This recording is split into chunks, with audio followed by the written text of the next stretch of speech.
Vamos abrir as nossas Bíblias no livro de Êxodo, capítulo de número 33, a partir do verso 1, diz assim o texto: O Senhor orientou Moisés: Vai, sobe deste lugar, tu e o povo que tirastes do Egito, e ide para a terra que prometi com juramento a Abraão, Isaque e Jacó, afirmando: Eu a darei a tua descendência.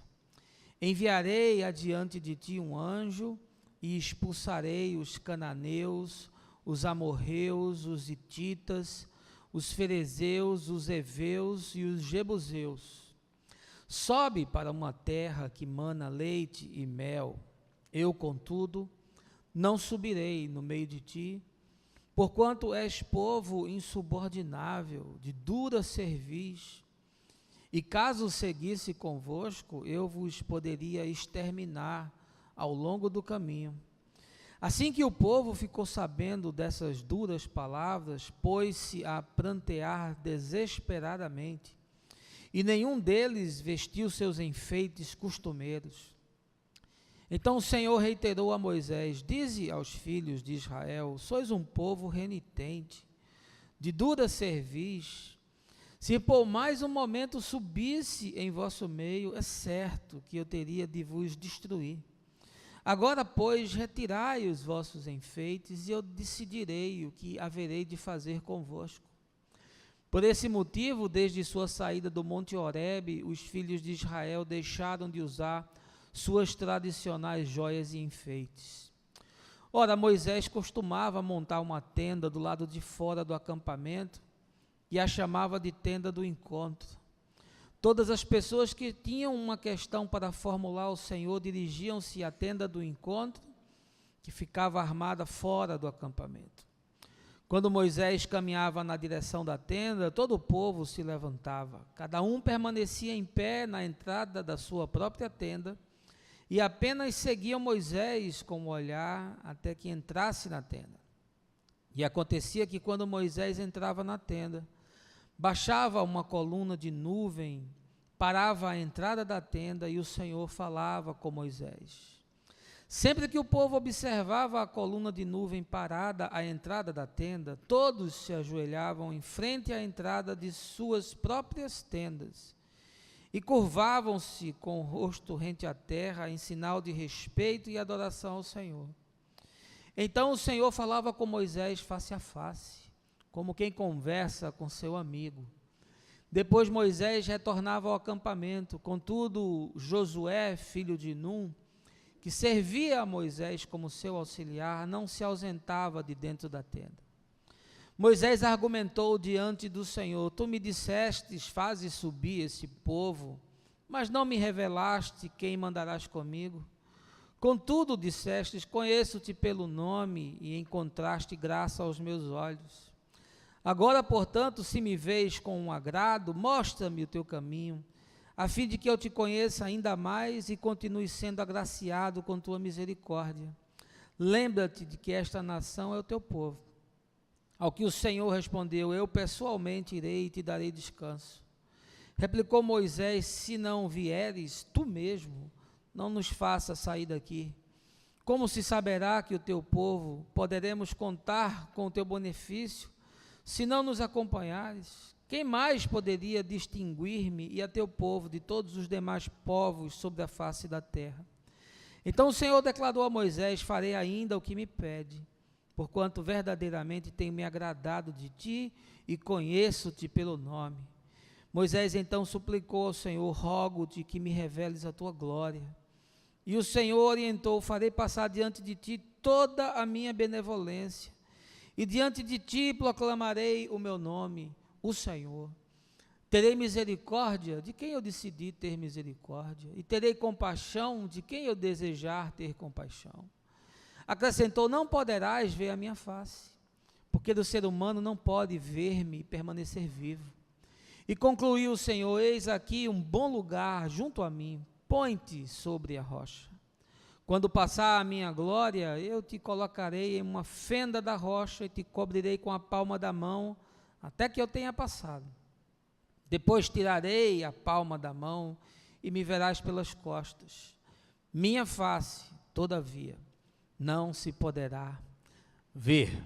Texto belíssimo, histórico, da revelação de Deus, falando com o povo e com Moisés, que essa manhã eu quero que saia das páginas do Velho Testamento e entre aí na sua consciência e provoque uma reflexão profunda e desça para o coração e quebrante a alma e mude planos e reverbere na vida de tal forma que ganhe concretude existencial para que você possa caminhar com atos de bondade e de justiça. Deixa eu lhe fazer uma pergunta, você já ouviu falar, ou assiste, quem sabe, a série televisiva norte-americana The Walking Dead? Trata-se de uma novela dramática, desenvolvida por Frank Darabont, sucesso mundial de audiência. Está no ar desde 2010, em sua 8ª temporada, e retrata a história de vida de Rick Grimes, um xerife, que acorda de um coma e percebe que o mundo, conforme ele conhecia, não existe mais. Tendo como pano de fundo um cenário assim pós-apocalíptico, a série narra a história de um pequeno grupo de sobreviventes, que eles chamam de walkers, ou caminhantes, que tentam sobreviver num mundo dominado por zumbis. A maior parte da história se passa nos arredores da cidade de Atlanta, mas com o avanço da série houve uma migração para a região rural do norte da Geórgia. Nos episódios, os walkers, que são liderados por Rick, esse xerife, estão sempre em busca de refúgio e de um local seguro, longe das hordas dos mortos-vivos, que devoram as pessoas e cuja mordida é infecciosa para os seres humanos. Juntos, eles sobrevivem e se esforçam por enfrentar os seus próprios dilemas, tentam se adaptar a um estilo de vida que agora já é totalmente diferente, buscam formas de convívio social, uma vez que as estruturas da civilização entraram em colapso, e fazem isso dentro de um mundo que é dominado por seres assombrosos. Vale a pena assistir. Eu li a sinopse, vi poucas vezes alguns capítulos, mas é interessante. Deixa eu lhe dizer, eu me converti em 1983, ou seja, 34 anos atrás, mas as minhas lembranças de contato com a fé são bem anteriores a isso. A minha mãe era de linha pentecostal clássica e me levava desde menininho para os cultos da igreja. Na infância, ali por volta dos 4 anos de idade, eu fui estudar em colégio confessional presbiteriano, Colégio Agnes. E por volta dos 8 anos, eu já frequentava a escola dominical da Igreja Batista. Pude ver algumas pregações de Manfred Grellert, que é um dos homens que mais me inspiraram na caminhada com as suas mensagens, mesmo ainda sendo um garoto. Depois eu fiz o ensino médio em colégio católico. E como eu aceitei Jesus na igreja anglicana, então eu sou um mutante. Eu sou um híbrido com várias cabeças e diversas influências teológicas. Quando a gente lê as Escrituras, a gente logo percebe que alguns personagens da Bíblia viveram e serviram a sua própria geração. Encontramos várias vezes esses textos. Não é possível a gente determinar o tempo de uma geração, porque ele varia de acordo com a cultura e com o recorte de mundo que for analisado. Mas quando nós lemos sobre a geração do deserto, dos hebreus que deixaram o Egito, nos deparamos com a informação de que aquela geração viveu 40 anos, e todos os que faziam parte dela pereceram no caminho entre o Egito e Canaã. É um número profético, cabalístico talvez, mas é referente a esse povo, naquela circunstância. Não obstante ele me servir para a análise que eu quero fazer essa manhã. Eu estou há pelo menos 45 anos convivendo dentro de igrejas. Vivi todas as fases da minha vida em ambientes religiosos, a infância, a adolescência, a juventude, a vida adulta e agora já me aproximando da velhice. Eu fui um fiel comum, eu fui líder de juventude, eu fui líder de ministérios, por fim eu fui ordenado pastor, fiz parte do clero da igreja episcopal, pastoreando e ajudando a implantar outras igrejas. Mas eu queria lhe revelar essa manhã uma coisa surpreendente. Quando eu olho para as pessoas que dizem crer em Jesus nesse tempo, para os que se ajuntam numa comunidade de fé e afirmam que andam conforme o Evangelho, eu me sinto como se eu fosse um sobrevivente de um apocalipse das igrejas. E de fato eu sou um sobrevivente de um mundo que não existe mais. É como se a igreja com a qual eu convivi tivesse acabado. Eu vejo essa geração de cristãos e eu não os reconheço. Eu não reconheço o que eles falam, eu não reconheço o que eles fazem, eu não compreendo as suas crenças, os seus compromissos, nem os seus valores. E eu lhe digo com toda a tristeza da minha alma, que eu me tornei uma espécie de walker, um caminhante, um hebreu errante, filho de Abraão, tentando escapar de uma realidade perversa e de um mundo religioso totalmente desfigurado. Na Idade Média, era prática comum enterrar as pessoas dentro das igrejas. Famílias influentes, gente rica, poderosa, tinham os seus próprios jazigos nos corredores e assoalhos das catedrais, assim como os bispos e as autoridades sacerdotais também. Quando houve a pandemia da peste negra na Europa, no século XIV, que dizimou 75 milhões de pessoas, o sepultamento em igrejas tornou-se inviável por questões de saúde pública. E assim surgiram os cemitérios como nós conhecemos hoje. Eu tenho, meus irmãos, considerado as igrejas dos nossos dias como um cemitério de gente, com uma distinção fundamental em relação ao passado, é que hoje as pessoas estão sendo enterradas vivas. Elas vão sendo sepultadas progressivamente. Primeiro mata-se quem o indivíduo é, sua singularidade, depois castram-se seus sonhos, algema-se a sua mente, reprime-se as suas vontades, até que ele se torna um ser sem alma, sem paixão, sem alegria, sem vitalidade, sem brilho no olhar. A igreja tornou-se uma fábrica de zumbis, uma indústria de produção em série de mortos-vivos, gente que não tem o menor entendimento do que significa o Evangelho e muito menos o que implica seguir a Jesus. Milhões de pessoas ditas convertidas vão se arrastando pelo deserto da vida, maltrapilhos, gente amputada de generosidade, leprosos de coração, desensibilizados. Eles ouvem, mas não compreendem. Eles veem, mas não discernem. Estão hipnotizados por uma ideologia que mata o indivíduo sem que ele sinta dor. Essa manhã, a partir desse texto de Êxodo, capítulo 33, nós vamos analisar a história dos hebreus que deixaram o Egito, mas morreram no deserto.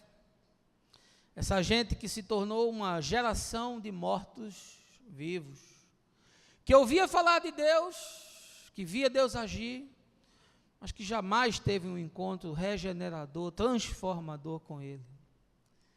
E eu fico aqui me perguntando, será que é esse o seu caso?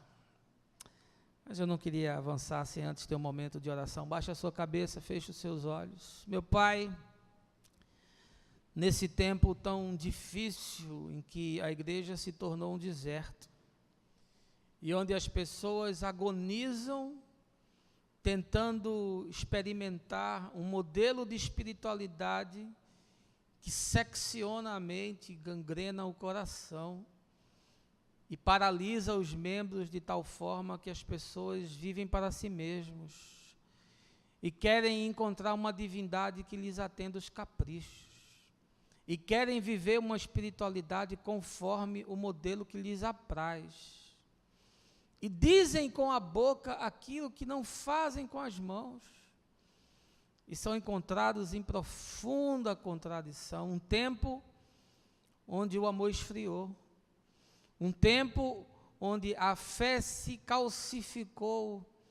E onde o templo se torna o refúgio de uma geração inteira, que prefere viver alienada entre quatro paredes, a dar a cara para a vida e experimentar a liberdade e o poder transformador do Evangelho mediante o sangue e a cruz do Senhor. Nesse tempo que nós vivemos, em que temos que nos tornar caminhantes e errantes para viver aquilo que Tu nos convidas pela Tua palavra, eu te peço que esses que assistem aqui presencialmente e os milhares que serão alcançados pelo vídeo, possam ser compungidos pelo Teu Espírito e tenham mente e coração alargados para compreender aquilo que Tu mesmo queres falar. Isso é o que eu te peço, no nome do Senhor. Amém.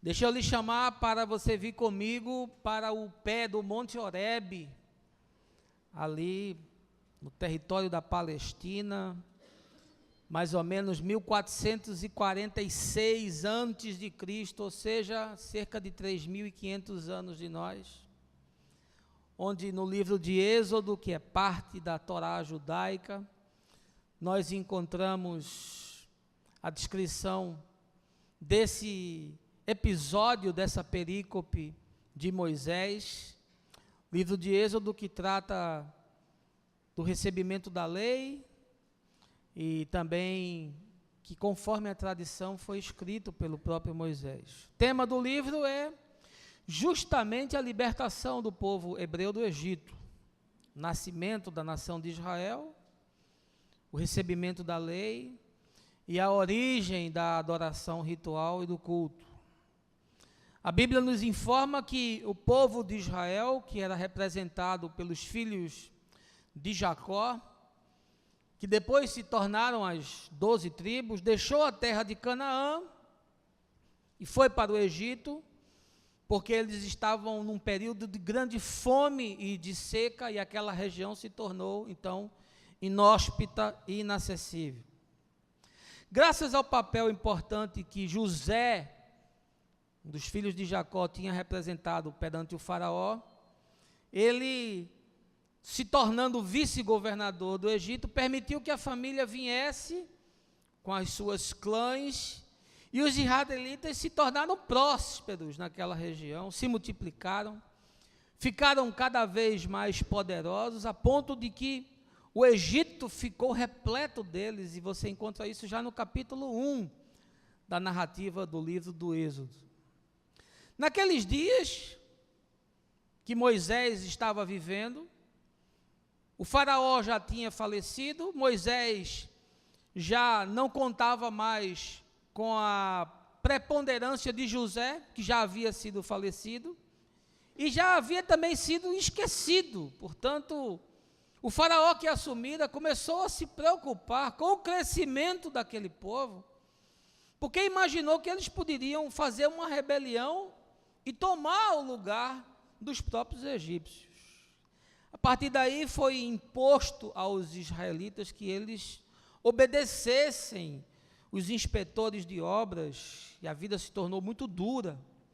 E foi assim, debaixo de servidão, que eles construíram as cidades armazéns de Pitom e de Ramsés. Agora, mesmo fazendo isso, aquele povo não parava de crescer.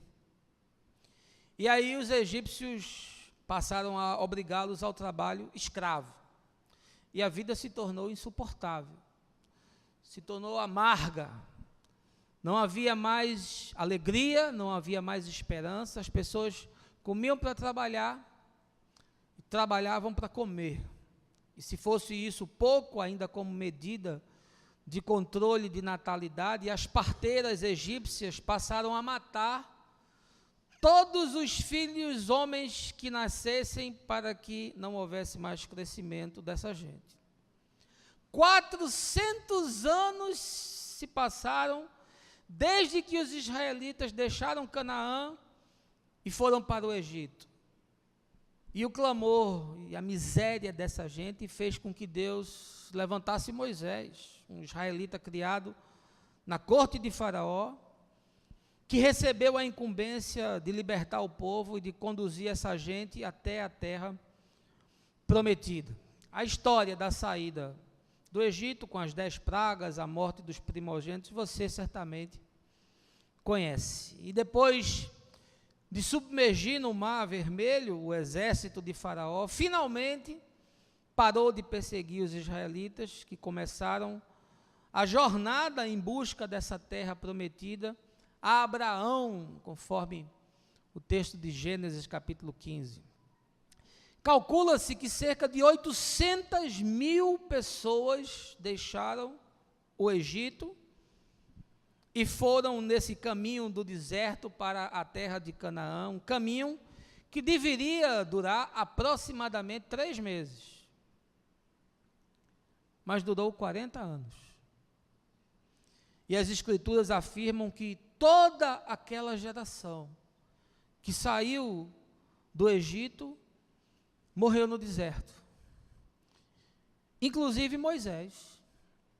E só entrou na terra prometida Josué e Calebe e os que nasceram no tempo da travessia. Eu vejo a jornada das pessoas nesse tempo que saem do Egito, do mundo, da cultura perversa do mundo, dos valores que são relativos do mundo, das práticas abusivas do mundo, e vão em busca de chegar em Canaã, que não é mais um lugar geográfico, mas é um lugar espiritual, é o reino de Deus, é o lugar de encontro com o Senhor. Mas eu percebo também que o que acontece com a maioria das pessoas é que, ao invés delas irem ao encontro de Jesus, elas vão ao encontro da igreja. A igreja se tornou o caminho, a verdade e a vida. A igreja se tornou a intermediária entre Deus e os homens. E essa igreja, ao invés de se tornar um ambiente de fomento da fé, de desenvolvimento da espiritualidade, de inspiração à prática da oração, do estudo, da comunhão, da adoração, ela virou um cemitério. Ela representa justamente o deserto, o lugar que mata. E as pessoas passam 40 anos, uma geração, uma vida inteira, dentro dessa estrutura, e nunca chega em Canaã e morre sem ter intimidade com Jesus. E aí, para sobreviver, é preciso você sair dessa igreja institucional e você passa a caminhar fora desse contexto, fora desses paradigmas.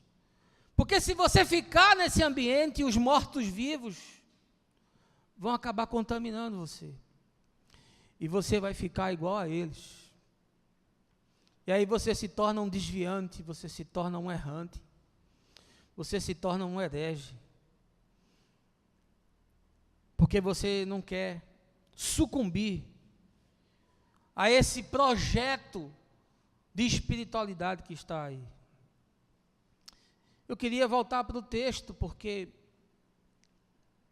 essa passagem não é só para o povo de Israel, não é história do Velho Testamento, mas ela tem tudo a ver com o que acontece nesses dias, e talvez tenha tudo a ver com o que está acontecendo com você. Quando nós chegamos ao capítulo 33, aproximadamente 4 meses haviam se passado, desde que o povo tinha saído do Egito, e eles tinham caminhado e haviam chegado até o Monte Horebe. Moisés havia subido no monte para ouvir a palavra de Deus, a revelação de Deus, receber a lei de Deus, falar com Deus. E o povo havia ficado embaixo aguardando. Mas Moisés demorou.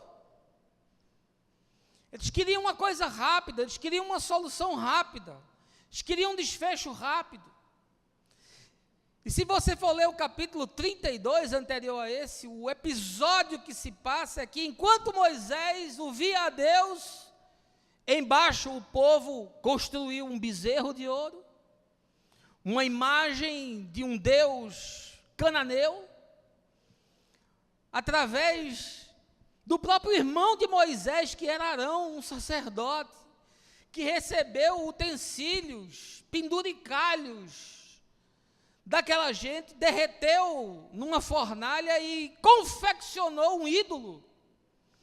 E esse povo começou a adorar esse ídolo, e começou a festejar, e começou a comer, e começou a se embriagar.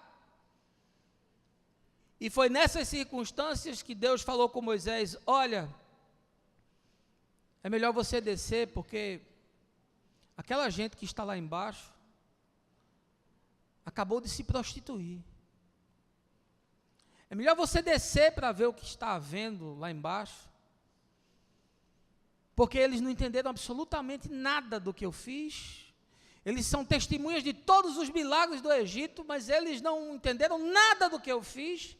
Eles viram os acontecimentos extraordinários desses meses de caminhada, da comida que vinha de manhã, da coluna de fogo durante a noite, da nuvem durante o dia, da água que saiu da rocha, do mar que consumiu o exército de Faraó. Eles viram todas essas coisas, mas eles não compreenderam. É melhor que você desça lá. E assim começa o capítulo 33. O fato é que essa gente havia saído do Egito, mas o Egito continuava dentro deles. A cultura do Egito continuava neles. As crenças do Egito continuavam nele. O acúmulo das experiências e dos anos ainda estavam neles. O estilo de vida daquela gente que se tornou estrangeiro numa terra estranha estava neles. E esse texto histórico, ele reverbera de forma precisa e nos mostra o que está também acontecendo nesse tempo. Eu queria tirar 6 lições do texto. Se você quiser voltar ao capítulo 33 de Êxodo, a mensagem é expositiva. Em primeiro lugar, ela nos ensina que essa geração a qual nós pertencemos tem escolhido andar sem Deus pelo deserto da vida. Veja aí os versos de 1 a 3. O Senhor orientou Moisés: vai, sobe deste lugar, tu e o povo que tiraste do Egito, e ide para a terra que prometi com juramento a Abraão, Isaque e Jacó, afirmando: eu a darei a tua descendência. Enviarei adiante de ti um anjo, e expulsarei os cananeus, os amorreus, os hititas, os ferezeus, os heveus e os jebuseus. Sobe para uma terra que mana leite e mel. Eu, contudo, não subirei no meio de ti, porque és povo insubordinável, de dura cerviz, e caso seguisse convosco, eu vos poderia exterminar ao longo do caminho. Deus disse para Moisés: olha, pega essa moçada aí e vai para Canaã, te põe a caminho, eu vou garantir que a jornada seja bem sucedida, Eu vou garantir que vá um anjo diante de vocês. Eu vou garantir que os inimigos e os exércitos que se levantarem contra vocês sejam derrotados. Agora, vocês vão sem mim, porque eu não vou conviver com essa gente. Porque se eu estiver no meio deles, eles vão morrer. Era um povo que havia escolhido, estava determinado a viver, a andar pelo deserto da vida sem Deus. Eles queriam Canaã, mas eles não queriam o deserto. Eles queriam ser teletransportados do Egito direto para a terra que mana leite e mel, sem deserto, sem disciplina, sem nenhum tipo de sofrimento, sem arrependimento, sem aquele treinamento da dificuldade, da aridez, do solo da existência que forja o caráter. Porque deserto é isso. Deserto é um tempo de agonia, de aflição, de provação, mas o deserto ensina a mim e a você quem Deus é. Ele fala da fidelidade de Deus, ele fala da bondade de Deus, porque a bondade de Deus se revela também na escassez, na falta, quando os planos dão errado, quando os sonhos sucumbem, quando a vida se torna difícil. E Deus disse para Moisés: vocês podem ir, vocês não querem ser bem-sucedidos, eu vou abençoar vocês. O negócio de vocês não é benécia, eu vou dar benécia a vocês. O negócio de vocês não é vitória, eu vou dar vitória a vocês. Agora eu não vou com vocês, não. É tão parecido com o nosso tempo, de uma igreja que só quer vitória, que só quer prosperidade, que só quer saúde, que só quer alegria, que só quer assistir o que lhe interessa, que só quer ouvir o que lhe apraz, que só quer fazer aquilo que lhe é conveniente, que não quer nenhum tipo de aflição, de compromisso, de responsabilidade, de negação. Ninguém se nega para nada, ninguém assume nada, ninguém abraça nada, porque todo mundo quer esse Deus que teletransporte você do momento de aflição para o monte da bênção, da vitória, da conquista. Você quer essa teologia da prosperidade que mana leite e mel, que Deus se ajoelha diante de você e faz reverência e diz: estou aqui, meu servo, o que é que você quer? Eu sou o gênio da lâmpada. E sabe por que isso acontece? Porque a igreja se satisfaz com o anjo, meu irmão. Deus disse para Moisés: vai. Eu não vou não, o anjo vai com você. A igreja se satisfaz com anjo, com mover, com profecia, com pirotecnia, com cura divina, com milagre, com exorcismo, com trimelique, com esquisitice. Se tiver isso, está bom, não precisa Deus estar. Basta que esteja o anjo, basta que esteja uma manifestação sobrenatural. Se tiver uma catarse emocional, está de bom tamanho, porque o salão vai estar cheio, porque as pessoas querem assistir espetáculo, porque as pessoas querem ver anjo, não querem ver Deus. Elas querem ter compromisso com as coisas das manifestações espirituais, mas não com aquilo que é concreto, real no chão da vida. Essa geração decidiu, escolheu andar sem Deus no deserto da vida. E olha, eu tenho toda a autoridade para falar o que eu estou dizendo, porque eu conheço a igreja muito provavelmente bem melhor do que você. Ora, Canaã não é um lugar geográfico para nós. Canaã é uma pessoa. Canaã é nós sairmos do Egito, do mundo, do sistema caído, perverso, de valores corrompidos, e nos achegarmos a esse lugar espiritual das verdades do reino de Deus, que é o nosso encontro com Jesus. Mas as pessoas não estão preocupadas com isso. Elas se satisfazem com a igreja. Elas se satisfazem em ver anjo. Elas querem que o caminho esteja garantido, que os inimigos estejam derrotados e que as benesses estejam prometidas. Se isso estiver, pouco importa se Deus vai estar ou se Deus vai deixar de estar. Vamos ser honestos. A gente quer um Deus que resolva os nossos problemas. A gente quer um Deus de quem a gente conhece as promessas. Porque a gente não sabe nada do caráter de Deus. Mas a gente sabe tudo daquilo que Ele garante que vai fazer. Nós queremos alguém que torne a vida mais fácil. Nós queremos alguém que viabilize que o deserto seja curto. De preferência que ele nem exista. Nós queremos uma divindade que pode ser um bezerro de ouro, e pode ser um anjo, e pode ser qualquer coisa, desde que ela nos assista. Essa geração escolheu isso. E a minha geração também. Porque o texto é arquetípico. Ele revela quem o homem é e o que o homem quer. Vai, Moisés, leva essa gente. Esse pessoal gosta de festa. É um bando de aloprado. É um bando de fanfarrão. É um bando de conversador. Essa gente não entendeu nada do que eu fiz. Não discerniu nada do que eu fiz. Não experimentou nada do que eu fiz. Eles estão atrás de anjo. Deixa que o anjo vá. Mas eu não vou com vocês não, porque se eu for vai morrer todo mundo. Não vai ficar um. Olha, meu irmão, se Deus resolvesse vir às igrejas desse tempo, não ficava ninguém vivo, morria todo mundo.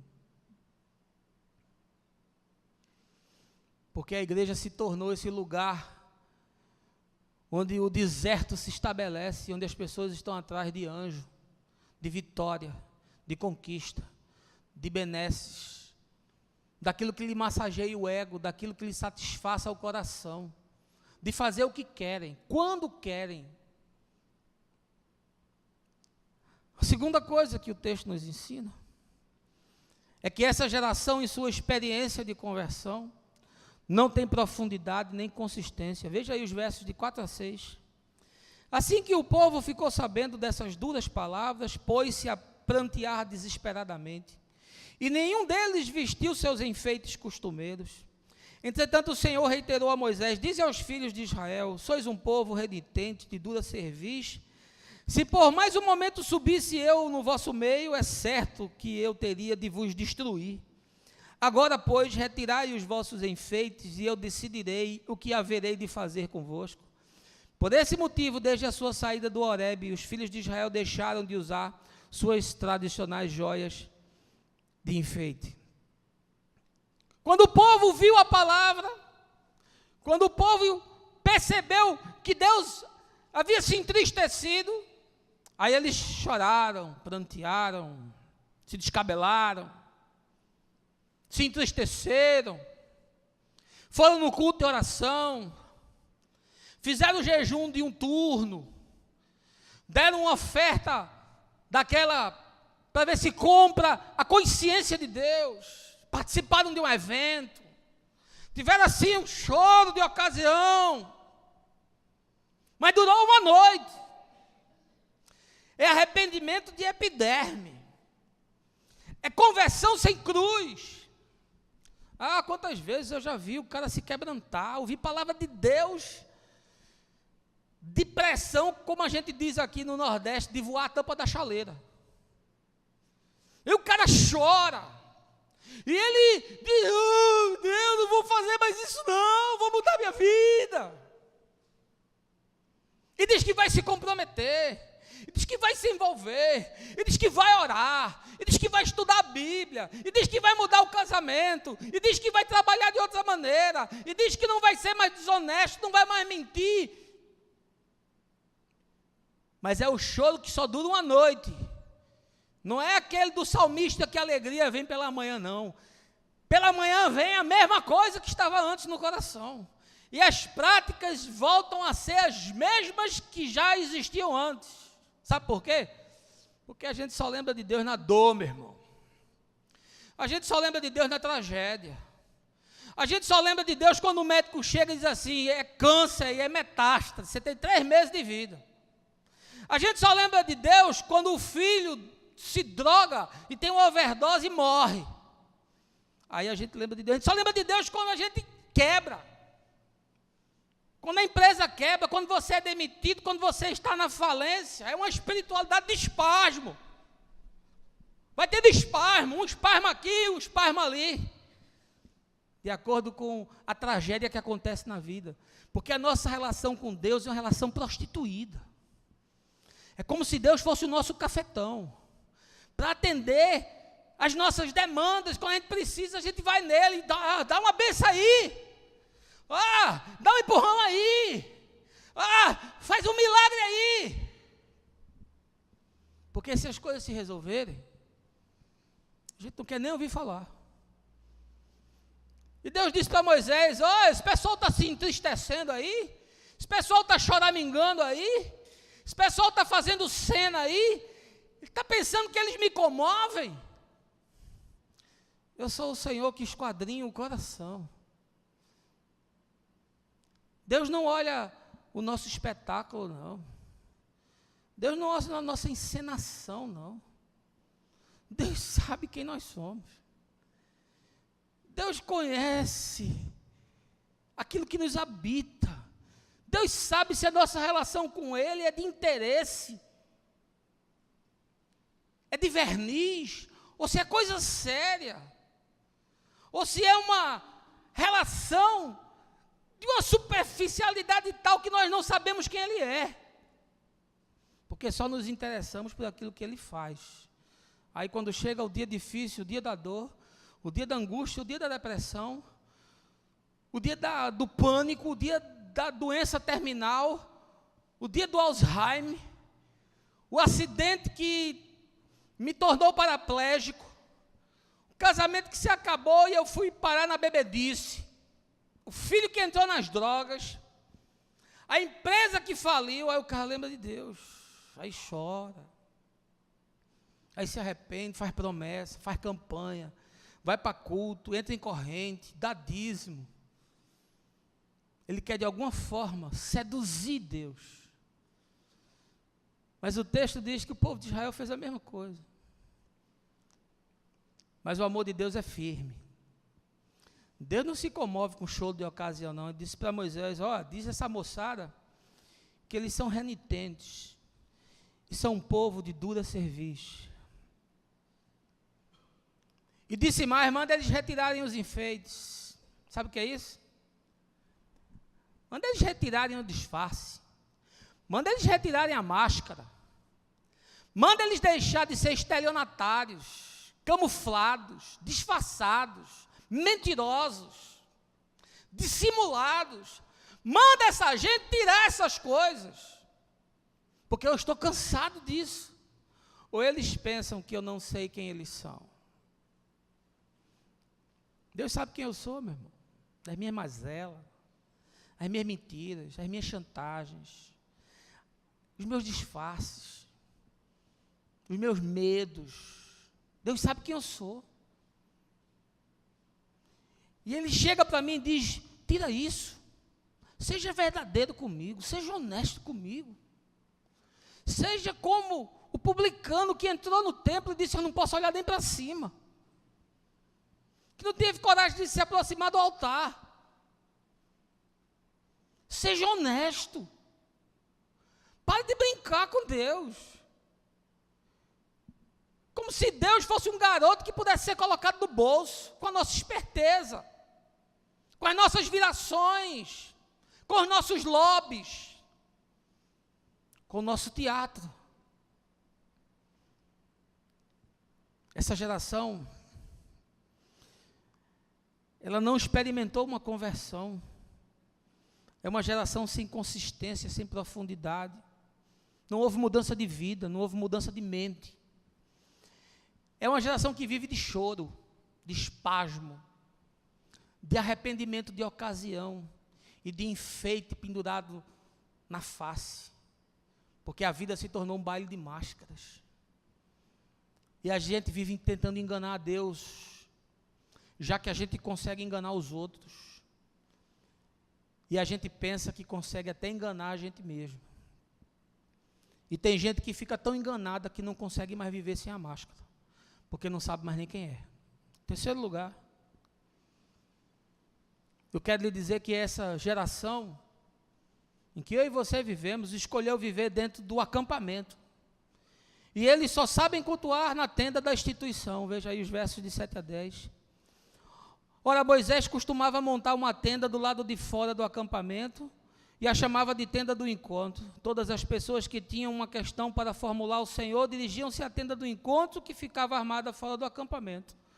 Quando Moisés caminhava na direção da tenda, todo o povo se levantava, cada um permanecia em pé na entrada da sua própria tenda, e apenas seguiam Moisés com o olhar até que entrasse na tenda. E acontecia que quando Moisés entrava na tenda, baixava uma coluna de nuvem, parava à entrada da tenda, e o Senhor falava com Moisés. Sempre que o povo observava a coluna de nuvem parada à entrada da tenda, todos se ajoelhavam em frente à entrada da sua própria tenda, e curvavam-se com o rosto em terra em sinal de respeito e adoração ao Senhor. Essa é a geração que escolheu viver dentro do acampamento e só sabe cultuar dentro da tenda. Moisés se retirou do meio da congregação, fez uma tenda do lado de fora. Era a manifestação expressa de que Deus, que falava por meio do seu profeta, havia se retirado do povo, estava do lado de fora.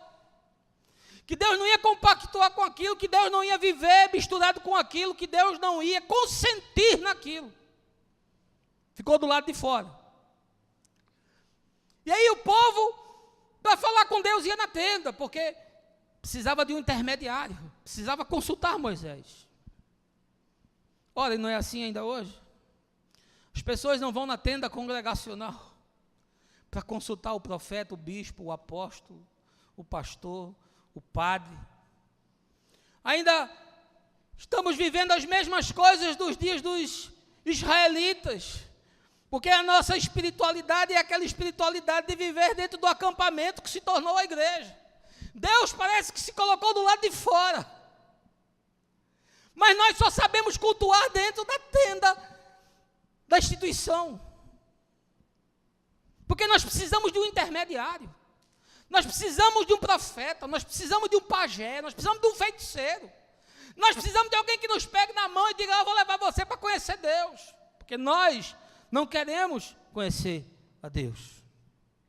E o curioso é que essa gente seguia Moisés com os olhos. Moisés levantava para ir para a tenda e eles ficavam olhando para Moisés. Moisés era um modelo para eles, mas eles não viviam como Moisés. Eles imitavam um ritual, mas eles não tinham a essência da vida. Eles repetiam um cerimonial, eles faziam gestos, eles cumpriam uma liturgia, mas faltava a eles a revelação e o entendimento e a consciência daquilo que Deus desejava. Moisés ia para a tenda, e entrava na tenda e falava com Deus, e todo mundo reproduzia aquela coisa mecanicamente. Sabe por quê? Porque era uma geração de zumbis, de mortos-vivos, que repetiam mecanicamente, industrialmente, uma forma, mas não tinha conteúdo. Aquilo não habitava o coração, não gerava prazer. As pessoas não têm prazer, porque precisam de uma tenda da congregação, porque precisam cultuar a Deus na forma que está estabelecida, não conseguem vazar isso para a vida. Nós somos refém das paredes, somos refém da forma, do método, somos imitadores dos profetas, dos bispos e dos apóstolos. Ainda estamos no velho modelo e Deus desejando falar conosco. É isso que mata as pessoas, é isso que rouba toda a paixão, todo o zelo, todo compromisso, toda disciplina, porque nós copiamos pessoas, e os modelos que nós temos são os piores possíveis. Ah, como essa geração vive de imitar, e como os referenciais são todos prostituídos. Os pastores desse tempo são prostituídos, gananciosos, arrogantes, interesseiros, perdulários, mentirosos, distorcem o texto para alcançar os seus objetivos. Moisés, ao menos, era um homem que conhecia Deus. Mas esses de hoje, quem são? Samuel reuniu Israel inteiro e disse: eu agora desafio um de vocês aqui, qualquer que seja, dizer o que é que eu fiz de errado. A quem eu defraudei, a quem eu roubei, a quem eu enganei, a quem eu tratei com maldade, sem misericórdia. Não teve um. Qual é o pastor que pode fazer isso hoje? Reunir a sua congregação e dizer isso hoje. Ah, meus irmãos, nós ainda estamos dentro do acampamento. Deus está do lado de fora, nos aguardando ao encontro. E a gente ainda é refém de tenda de congregação, de tenda de instituição. Ainda estamos imitando as pessoas, fazendo os mesmos gestos, fazendo aquilo da mesma forma, participando daquelas rotinas, daqueles encontros, daquelas liturgias, muitas das quais a gente faz sem saber por que está fazendo, participando da ceia sem saber o que está fazendo, participando da adoração sem entender o que deve ser adorado, porque estamos imitando alguém, e estamos imitando alguém porque nós não temos relação com Deus, nós não sabemos quem Deus é, nós não sabemos o que Deus faz, nós não sabemos o que Deus quer, e por isso nós vivemos essa rotina mofada, cansada, enfadada, desse evangelho que não produz nada, e que termina 5 minutos depois que a gente passa pela porta do local de encontro, daquilo que vocês chamam de templo, que ainda é a tenda, dentro do acampamento, e Deus está do lado de fora. Quarto lugar, eu quero lhe dizer, que essa geração negligencia o verdadeiro culto, a oração, a leitura, a adoração e o serviço solidário. Veja aí, os versos 11, 13, 17 e 18. Verso 11, então o Senhor falava com Moisés face a face, como quem conversa com seu amigo. Depois Moisés retornava ao acampamento, contudo o jovem Josué, filho de Num, servia a Moisés como seu auxiliar, não se ausentava de dentro da tenda. Verso 13, agora, portanto, se me vês com agrado, mostra-me o teu caminho, a fim de que eu te conheça ainda mais, e continue sendo agraciado com tua misericórdia. Lembra-te de que essa nação é o teu povo. Verso 17, então o Senhor declarou a Moisés, farei ainda o que me pede, porquanto verdadeiramente tenho me agradado de ti, e te conheço pelo nome. Verso 18, Moisés então suplicou ao Senhor, rogo-te que me reveles a tua glória. Como Moisés era diferente dessa gente. E você acha que Deus queria se relacionar só com Moisés? Você acha que Deus queria se revelar só a Moisés? Você acha que num povo de 800 mil pessoas, só um era agraciado? Só um foi separado? Só um era amado? Só um era desejado? Não. Mas só um queria. Só um ansiava pelo encontro. Só um tinha desejo de conhecer, de aprofundar, de agradar, de ser transformado, de se tornar alguém melhor.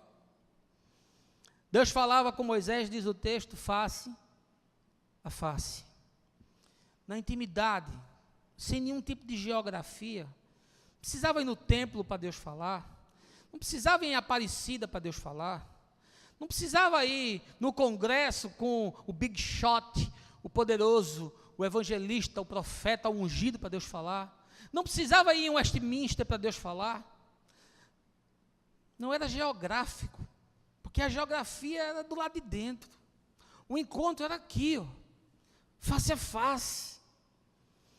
Aquela experiência do Horebe é a experiência que Deus deseja ter com cada um de nós. Mas o que foi que o povo disse? Vá você falar com Deus. estava lá o monte, lá fumegando, os trovões, os relâmpagos, a glória de Deus, e o povo disse, vai você lá falar com ele, deixa a gente aqui. Vai lá você, seja de Deus você, faça jejum você, ore você, leia você, se comprometa você, busque transformação você, busque se envolver você, busque servir você. Vá, meu irmão. Eu quero olhar o que você faz. Eu não quero ser como você é. E assim também foi aqui. Deus falava com Moisés, porque o povo não queria falar com Deus. E veja o que ele pede no verso 13: mostra-me o teu caminho. Mostra-me o teu caminho. O que eu vejo as pessoas trilhando é o caminho do sucesso. O cara faz um plano profissional, faz um plano acadêmico, faz um plano de pós-graduação, faz um plano de quais empresas ele pretende trabalhar, faz um plano para o concurso público, faz um plano para ampliar os seus negócios, mas ele não tem nenhum plano de caminhar com Deus. Mostra-me o teu caminho. Sabe o que é isso? É gente que quer ser discipulado, gente que quer ser ensinado, gente que quer ser cuidado. Por isso que Josué ficava na tenda, porque Josué começou a ver Moisés e disse, não, eu não quero ser como essa gente não, eu quero ser como ele. Eu vou ficar aqui nessa tenda, não vou mais nem sair daqui, eu vou ficar aqui dentro o tempo todo, para ver e para ouvir o que ele fala com Deus. Quando Moisés morreu, quem foi que assumiu? Josué. E Deus falou com Josué como falava com Moisés. Livro de Josué, capítulo 1, ser forte e corajoso, porque o Senhor teu Deus é contigo. Porque Josué aprendeu. Mostra-me o teu caminho. Quem quer aprender de Deus? A gente abre a casa, quem quer aprender de Deus? A gente abre a vida, o coração para ensinar, quem quer aprender de Deus? Não, porque você tem seus planos, você tem suas prioridades, você tem seus afazeres. E Deus fica para o domingo, nessa 1h30 que a gente reúne aqui. Ou fica para aquela mensagem que você assiste pelo YouTube, 1 horinha na semana e pronto. Não, meus irmãos, me desculpe. Essa geração não sabe nada do que é cultuar a Deus. E aí o texto fala que Moisés desejava conhecer ainda mais. Eu quero te conhecer ainda mais. Quero te conhecer ainda mais. Como é que você conhece a Deus? Não é lendo as Escrituras? A fé não vem pelo ouvir? E pelo ouvir a palavra de Deus? Não é pela oração daquele que se tranca e que busca a face de Deus e daquele que transforma a vida num culto? O seu culto é isso? É isso aqui que você chama de culto? Ou em qualquer outro lugar onde você vai, você chama isso de culto? Você ainda está preso a um lugar, a Jerusalém, ao Monte Gerizim, depois que Jesus disse que a adoração é em qualquer canto, e que a vida é o culto, e o culto é a vida. Por favor. Moisés disse, eu quero conhecer mais. Quero conhecer mais. E quanto que você investe para conhecer mais a Deus? Você tem esse desejo? Talvez você queira conhecer mais o seu concorrente. Faz benchmark. Eu agora mapeei aí, junto com o Érico, mais de 50 instituições que são concorrentes de um negócio que a gente está montando. Sei todo mundo que é concorrente do meu negócio. Preciso conhecer mais. Mas a gente quer conhecer mais a Deus? Você quer conhecer mais sobre a sua profissão, né? Você quer se tornar profissional melhor, aí você faz coaching. Aí paga uma fortuna para um cara ficar dizendo para você o que você deve fazer. E você tem coach espiritual de graça com alguém que pode te ensinar a fé, mas você não quer. É ou não é verdade? Estou mentindo? Você quer conhecer mais? Porque Moisés disse, eu quero te conhecer mais. De todas as coisas que tem disponíveis, eu quero te conhecer mais. Sabe quem é Moisés, meu irmão? É um homem que cresceu na corte de Faraó. É um homem que teve o Egito aos seus pés. É um homem que lidou com a cultura do povo mais avançado do seu tempo. É um homem que foi ensinado com toda a riqueza de conhecimento que havia disponível na sua época. E esse homem, nessas circunstâncias, largou todas as coisas e disse: eu quero te conhecer mais. É Paulo que disse: transformei tudo em esterco, para de alguma forma eu conhecer melhor a grandeza do poder da cruz. Toda a filosofia grega, tudo que eu aprendi com Gamaliel, toda a lei rabínica, todo o farisaísmo, tudo que eu aprendi do ponto de vista da religião, tornei esterco. Eu quero conhecer mais a Jesus. Você tem esse desejo, essa ambição? E aí no verso 17 vem a resposta de Deus: eu tenho me agradado de ti.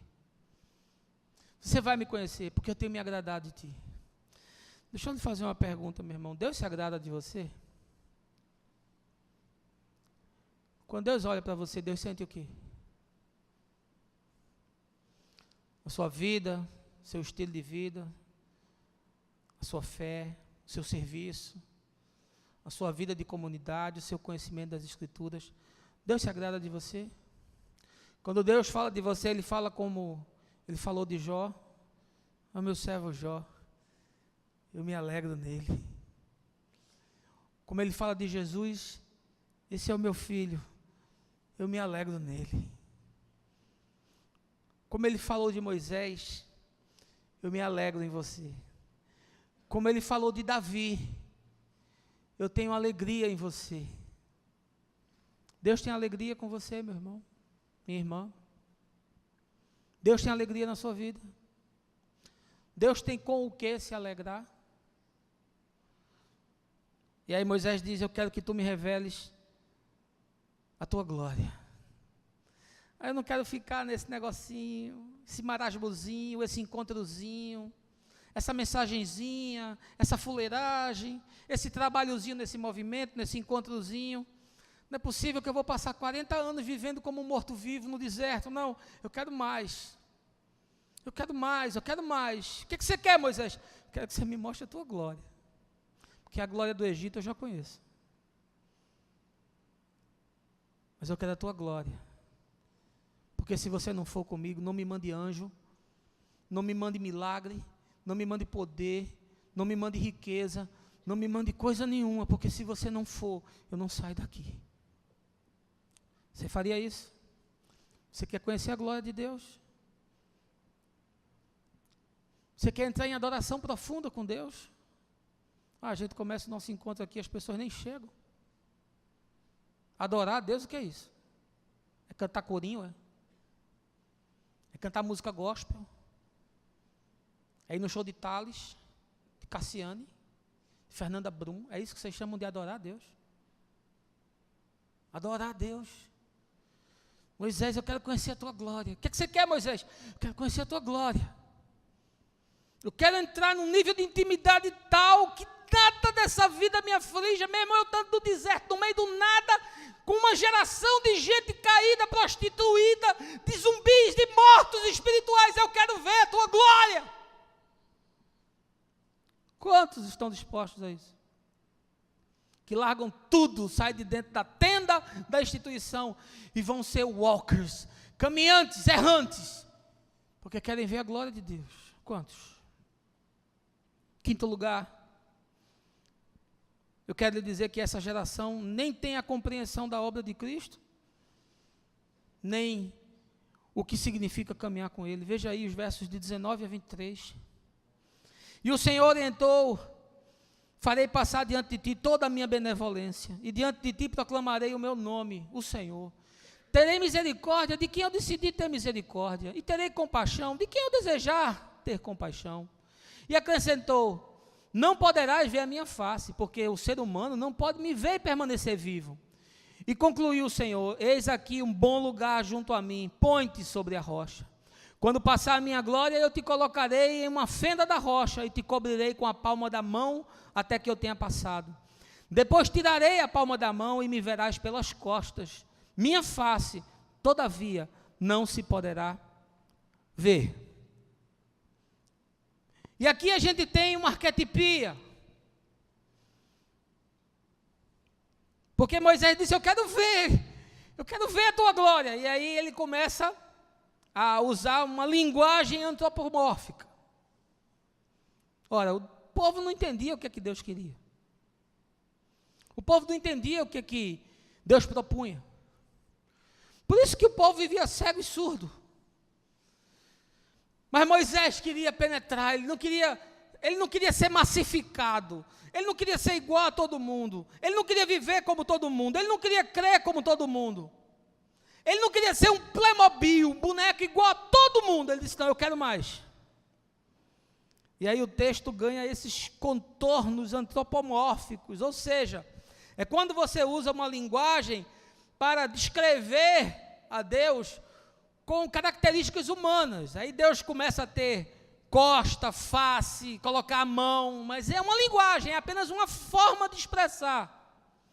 Mas o texto aponta dramaticamente, explicitamente para Jesus. O texto está apontando para Jesus. Sabe por quê? Porque Deus está dizendo para Moisés: você não pode me ver, Moisés. Aqui face no texto é a palavra no hebraico, a mesma palavra para a presença. Você não vai suportar a minha presença, Moisés, porque se eu vier, você desfaz. A sua estrutura corporal não suporta, você vai desmontar, Moisés. Você vai virar uma poça. Você não pode me ver ainda. Porque muito em breve eu vou estar entre vocês, andando com vocês, falando com vocês, comendo com vocês. Eu vou me tornar um de vocês, porque o meu amor é tão grande, e o meu desejo de ter comunhão com vocês é tão grande, que eu vou me tornar igual a vocês. Deus que se faz homem. Porque em Jesus todos nós viramos Moisés. Todos nós somos chamados ao encontro pessoal, íntimo. Todos nós somos chamados a entrar na tenda, não mais como um espaço geográfico, mas como uma ambiência espiritual. Porque o véu foi rasgado, todos são convidados a entrar. E aí, é em Jesus que Deus mostra a sua face.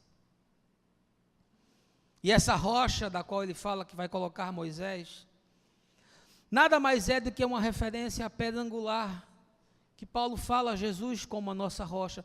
Eu vou colocar você sobre a rocha. Mas nós não entendemos o que significa isso, porque nós não sabemos quem é Jesus, nós não entendemos nada sobre a revelação de Jesus, sobre o que é salvação, sobre o que é justificação, sobre o que é santificação, sobre o que é glorificação.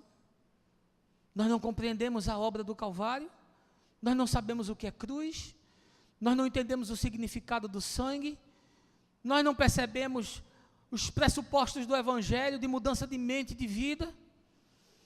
Mas na linguagem que Deus utiliza com Moisés: eu vou botar você sobre a rocha, ele já está revelando que o homem estaria sobre Cristo, sobre as doutrinas e a verdade de Cristo e do Evangelho. Porque Moisés, você não vai suportar se eu vier, porque eu sou o Espírito, e a minha presença abala os poderes da terra. Mas eu vou mandar o Filho, e vai ser possível abraçá-lo, tocar nele, como João disse, aquilo que nós vimos, ouvimos, e aquilo que nossas mãos apalparam, o Deus que está na esquina, nos encontros, se revelando à prostituta, ao leproso, ao fariseu, ao sacerdote, que nunca pôde entender por causa da religião, ao agiota, ao excluído, ao cego de Jericó, ao publicano do templo. O Deus que encontra as pessoas e que nos chama para estar debaixo da rocha. Pedro, tu és um seixo, um pedregulho, uma pedrinha, mas é sobre essa rocha que é Jesus, que eu edificarei a minha igreja, e as portas do inferno não prevalecerão contra ela. Não é essa igreja que está aí. Não isso que nós vemos. De gente que não entende nada, que não sabe de nada, que não tem interesse em nada, que não se envolve com nada, que não se compromete com nada. E toda vez que tem uma dificuldade, chora, tira os enfeites, achando que Deus vai se comover com isso. Veja que, curiosamente, o texto, num determinado momento, esquece o povo. E é só Deus e Moisés. O povo ficou lá com seus ritos, com suas formas, copiando, imitando, mecanicamente, uma geração de mortos-vivos, de zumbis andando pelo deserto, vendo as coisas de Deus, ouvindo a Deus, vendo a glória de Deus, mas aquilo não tinha nenhuma influência do lado de dentro, nunca mudou a mente, nunca transformou o coração. E a partir de um determinado momento, o texto é só Deus e Moisés, como se Deus tivesse dito: deixa esse povo para lá, eles querem anjo, eles querem vitória sobre os amorreus, os heteus, os jebuseus, os ferezeus, os hititas, deixa esse povo para lá, vamos eu e você, Moisés, porque eu tenho me agradado de você. Agora, para concluir, curiosamente, depois de tudo isso, depois de todas essas coisas, o povo voltou às mesmas práticas, e voltou a andar do mesmo jeito, e voltou a se prostituir da mesma forma, e voltou a se endurecer, e a se desensibilizar, e a buscar os seus próprios interesses, e a lutar pelas suas próprias causas, e secar no seu egoísmo, sendo o centro de si mesmos. E diz a palavra do Senhor, que toda essa geração morreu no deserto. Um caminho de 3 meses, que levou 40 anos, e eles se tornaram mortos-vivos, zumbis. Assim como eu olho para a igreja desse tempo e vejo um monte de zumbi, de mortos-vivos, de gente que perdeu a alma, a essência, o brilho, a paixão, o zelo. São maltrapilhos se arrastando pela vida. Gente que foi triturada dentro da denominação. Quando na Segunda Guerra Mundial as tropas americanas, os aliados, os ingleses, chegaram na Alemanha nazista, nos lugares onde haviam os campos de concentração, eles quebraram os portões e libertaram as pessoas. E é possível você ver, inclusive na lista de Schindler, você vê essas cenas, aquela legião de pessoas, aquela multidão de pessoas andando sem destino. Aquele filme A Vida é Bela, você também vê aquela legião de pessoas andando sem destino, eram mortos-vivos. Porque o campo de concentração destruiu eles, destruiu a mente, destruiu a alma, destruiu tudo. Eles andavam, mas eles não sabiam para onde iam. Não sabiam o que faziam. Alguém começou a andar e os outros foram seguindo, e todos foram seguindo. Maltrapilhos, desumanizados, desidratados de alma, amputados de mente. A igreja se tornou isso. É um campo de concentração, cerceando, disciplinando, amordaçando, torturando, esgaçando, colocando as pessoas na câmara de gás das doutrinas, de maluquice de todo tipo, de todo tamanho, e o cara sai, e quando sai dessa coisa, não sobrou mais nada dele. Ele está irrecuperável. E os que ficam lá vão passar 40 anos até morrer do mesmo jeito. Não sobra mais nada. E aí cabe a pergunta: o que foi que a igreja fez com você? O que foi que a igreja fez com você? Qual é o tipo de relação que você quer ter com Deus? Deus se agrada da sua vida. Deus, quando olha para você, diz: puxa, que alegria. Olha que bacana, meu filho, minha filha, olha que lindo. Quem sabe você está no deserto, virou zumbi, nem sabe, está se arrastando.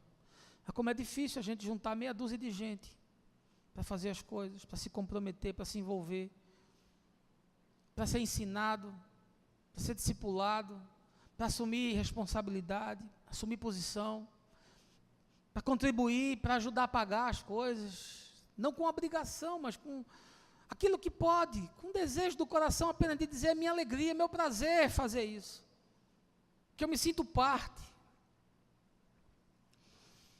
O que você faria se Jesus batesse na porta da sua casa hoje de noite? Sei lá, vendo o Fantástico, assistindo a sua série predileta, vendo os gols do Campeonato Brasileiro, assistindo o VT do Masterchef, e Jesus tocasse na campainha, e você abrisse a porta, e ele pudesse entrar, sentar com você, com a sua família, com seus filhos, sua esposa, seu marido, os agregados, o que você diria a ele? Ele dissesse: o que você está fazendo? O que você tem feito? O que você tem feito, Marcelo? Marleide, o que você tem feito? Tati, o que você tem feito? Jacó, Jesus falando com você: Jacó, o que você tem feito? Cristine, Luiz, Alexandre, Eliseu, Lalinha, Érico, Dani, Fabiana, Antônio, o que você tem feito?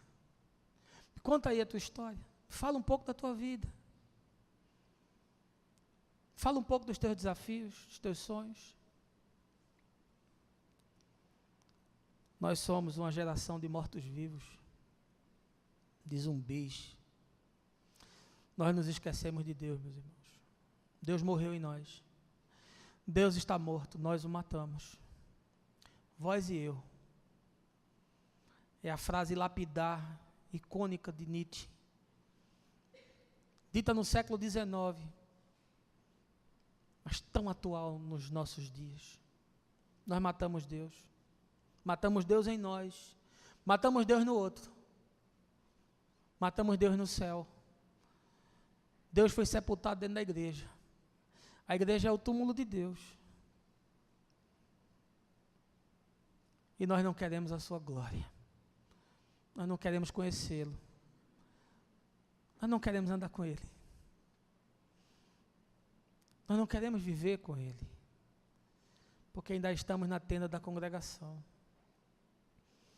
Aqui e ali a gente tem um espasmo, tem um choro de contrição, de ocasião. Depois a gente volta às mesmas coisas.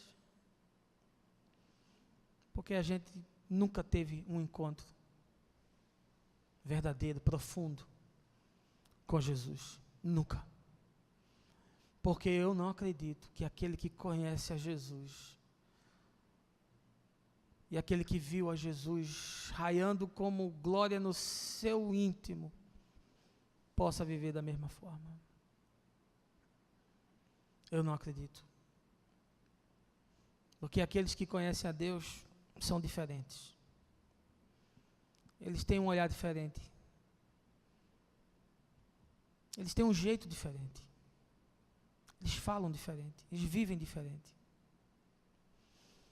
E eles são inspiração. E que pena que no nosso tempo são tão poucos. E cada vez são menos.